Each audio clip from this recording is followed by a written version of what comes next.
We got to go through them in the playoffs. What? He's run away from Kevin Durant and Kyrie. Look, the kid, he had a brain lock at a important part of the game, but you're not allowed to say you had a brain lock or that you made a mistake. The the kid is a kid, right? If we're just talking about basketball talent, just pure basketball ability, this is one of the closest kids to LeBron that we've seen. I think under the right coaching, under the right, like, and this is why I like Steve Nash. Like, and obviously all these things are either going to come true or not. But this is why I like Steve Nash, especially for a guy like Simmons. Steve Nash knows how to deal with this TikTok generation of athlete. These soft ass, like, feelingsy, like, emotional self diagnosing psychiatrists that all of these young dudes are Steve Nash is the perfect coach to talk to them. I need him to be given some confidence and to prove all of Bam's ideas wrong, because I don't think he got that in Philly. We're gonna find out. None of that could be proven or shown, but there's an opportunity here. The talent is incredible. Sam, we jumped in. Finish your point. My bad. No, I mean, I agree with. It's funny. I do agree with both sides. I think the people who, I think the Nets fans, and I was listening to a bunch, like hundreds of them today, who do claim that, like, this is a actually a win because we get off Harden, and, like, who knows what the contract's going to be. Like, look, it's a superstar league, and what made the Nets so scary, and I should say this, what makes superstars a superstar, what makes a superstar a superstar, is consistency. And, when Harden's at his best, he's legitimately impossible. Like, he's to stop. He's he is a one-man wrecking crew offense that can shoot, penetrate, kick, as good a vision as basically anybody in the NBA. So I do understand the frustrations. I also think that, getting back Simmons and then getting back the guy who I was about to talk about, Seth Curry, is just a massive win, because I just think Curry is so unbelievable. Before you do that, before you gush about Curry, let's all vote. Sean Marks is going to keep Ben Simmons, yes or no? Starting with you, Sam, yes or no? Are we keeping? We all three, I think, agree that he didn't really want Ben Simmons, but now that he has him, is he going to keep him? Sam? Well, all right, can we do some type of time limit? How many years does he have to spend here to say that he got He has capped? to re-sign a contract. He has to get to a next contract. How long do we have him for? Like 2 years? 2 more years? No, I think he has more. Oh, okay. If he plays out his contract, I don't think he plays out his contract, because I don't think anybody does. It's easier to bet on the superstar leaving than staying, right? I would say it's a 50-50 proposition. He is on the Nets opening night next year.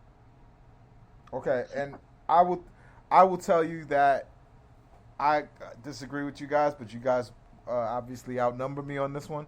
I think he develops even further, and this trade looks ridiculous 2 years from now when he is at his prime and Harden is eating his way out of the league. I bet you guys that that's the case. He'll be here after Sean Marks. How about that one? That's the prediction. God, I hope not. Yeah,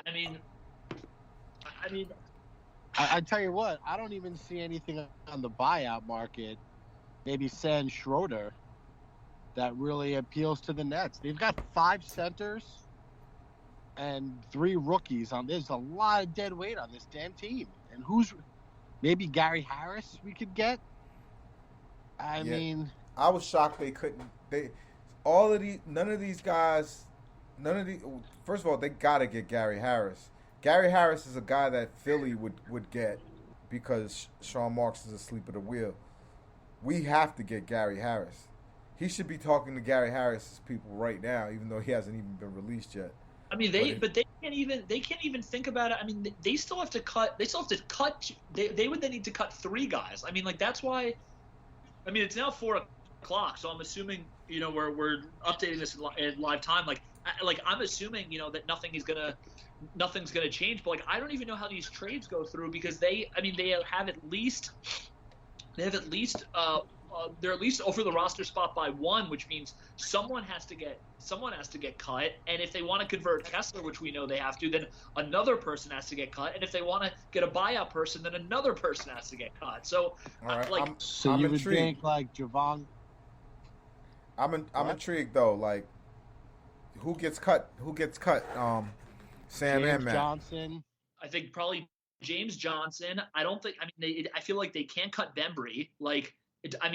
I would assume that Blake can't get cut either. Like, and there's just so many guys with relationships. Like Bembry actually has Carter, but Carter has another year, which is like it's bad to cut a guy who has more years left. Like it is what it is. They saved $15 million on the luxury tax today. They're gonna have to eat that money. Yeah, that's why I wonder if they had something done about the Claxton thing and then they didn't. Like it just some of this stuff doesn't really Also, sometimes like you'll see when the full trade gets reported, it'll be like, oh, the Nets threw in like Javon Carter. Right. So maybe there's another player in the Philly trade that just went underreported. Yeah. Because it doesn't. Is it possible they're gonna get rid of Drummond out? You would think not, right? No, I think he's got to be on the team, even though like he's not the type of guy that that Marks usually goes for. But right. Marks is swallowing a lot of bitter pills right now. He didn't even get anybody that was 6'4". He didn't get any 6'4" power forwards in this trade. I mean, look. Remember what I think what's also interesting, right? Is it's just. I don't know. I'm kind of at a loss for words because I really am bummed that they didn't do or seemingly didn't do one other thing because I just thought that there was such a prime opportunity. Like I would have just even if it's I always give this example and I know that for people that listen to this podcast they know it, but like I find the Marks' inability to just kind of quote unquote like lose deals from a value perspective and do like the Chapman for Gleyber Torres thing to just be so frustrating. Like there were just guys out there that could help the team. And if you have to give up one of these picks that aren't even going to be that good anyway, that you just got from Philly or like a Claxton or whatever it is, like just fucking give like blow away Sacramento and give them a bigger package for Harrison Barnes. Like he's someone that the team could absolutely use right now. Like there's just no Rashawn Holmes fits into their TPE. Like blow away the Kings and like try to get Rashawn Holmes and like throw them 2 picks and Claxton and say you'll absorb some money, like whatever it is. But like I don't know. I'm bummed about. Look, but Sam, I think that was deliberate. I think that's deliberate. I think he's thinking, I now have Simmons. If I can rehab his image, I have Joe Harris. I have my own rookies, and now I have these 2 first-round picks. He's going to go big fish hunting in the offseason. And I'll give you a name that's put the first smile on my face today. Who do you think I'm going to say? Oh, no, actually, well, now I know. I originally thought you were going to say Beal. Now I think it's going to be Dame. Nope. Oh, okay. LeBron James. Oh, Jesus. Why not? If LeBron says, look, this is over here. It is over. Impossible. It's over. It's not impossible. Nah, B. No. Get me LeBron. No. But you know what? This is the first only time the I Nets smiled all day. Only the Nets could have that. I see what we're doing now. We're going for LeBron. Nah. It's not that, but just to that point, I think he's going to say,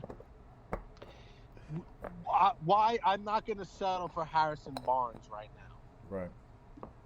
There's a like you talk about like guys not going to change the fortunes. The Barnes guy's not going to change it enough to like lose But those we picks need over. a guy like he's not going to start for us. But We do, but we have to get one of those guys on the cheap. Like everything we have was expensive to acquire. True. So eventually you have to have that one cheap piece, right? That diamond in the rough that you found. So I think he was just like, I'm not gonna look, I just made this trade an hour ago. I'm not gonna now jump into another trade where I'm taking the assets I have from it. Let me play this out. Let's see what happens with Joe. Mm-hmm. I don't have to win the title this year. Let's see what these picks are. Right, let's see how Simmons plays and reacts. If Simmons plays really well, maybe I want to keep him. And then I figure, or if he plays just good enough to raise his value, now you have him, you have Harris, you have these picks, you have Cam Thomas. You've got pieces to move to maybe go get another big fish or multiple fish, whatever it may be. I just feel like he was like, I'm not going to rush into this. He was and probably Maya Jama is coming to Barclays Center. What's that? Maya Jama is coming to Barclays Center. I don't know who that is. What? Who's Maya Jama? You'll have fun on Google. Have fun on Google Images. Maya is she Jama? a WNBA player or something? No. Ben Simmons' girlfriend? She is Ben Simmons' girlfriend. All right, let me look this up. Maya Jama? Jama, yeah, Jama. She's a, I guess, television personality in England. Let's see.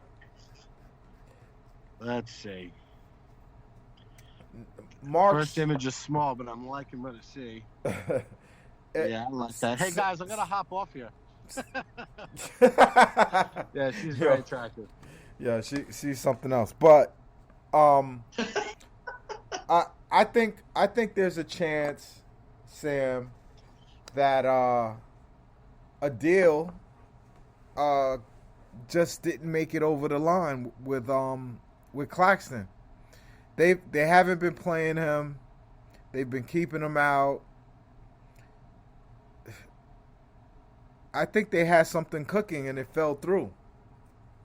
I think it's got to be that. I wonder if they had something for, PJ Washington or Jakob Poeltl, and something, and then the Spurs and the Hornets ended up making up. Like the Hornets got Montrezl Harrell, so they felt like they didn't need a center, and then right. I don't know, maybe something happened. I think it's weird, but look, I mean, look, they did do one thing that me and you have been asking for a while, which is one way or another, they traded one NBA body and they got 3 NBA bodies. And that just on its face is a win, especially when Simmons is worse than Harden, no doubt. We're not saying he isn't. But when you get Simmons and you get Curry and you get Drummond, it can be worse. Has Curry ever played for an NBA team? I mean, Mike D'Antoni team? Not that I can think of. He was a Clipper, right? So what's the starting? Let's say we're playing. Let's say I'm just wondering if he would know the offense. You know, the mandate is lifted tomorrow. Kyrie can play tomorrow. Yeah, this is a good topic. Yeah. Yeah. What's the 5? I'll give it to you. Now that we know Claxton isn't gone. Claxton. Simmons, Kevin Durant, Joe Harris, or Kyrie Irving. I don't think Claxton and Simmons are a great fit. Yeah, they can't play at the same time, really. Not in the playoffs. Maybe regular season, no problem. Do you trust Kessler in the playoffs? Because Kessler's more stretchy. I would think you would start Aldridge at the 5. Yeah, I was going to say Aldridge could play with Simmons. You know what? Aldridge, Simmons, Durant, Curry, Harris. But Aldridge, Irving. what I don't like about him is he can't run to a rebound. Like, he clogs the lane, not because of where he's trying to score from. He clogs the lane because of where he's trying to rebound from and because he's slow. So I wouldn't want LaMarcus Aldridge to get in his way. I wonder. I mean, Nash is gonna have to tinker like he already does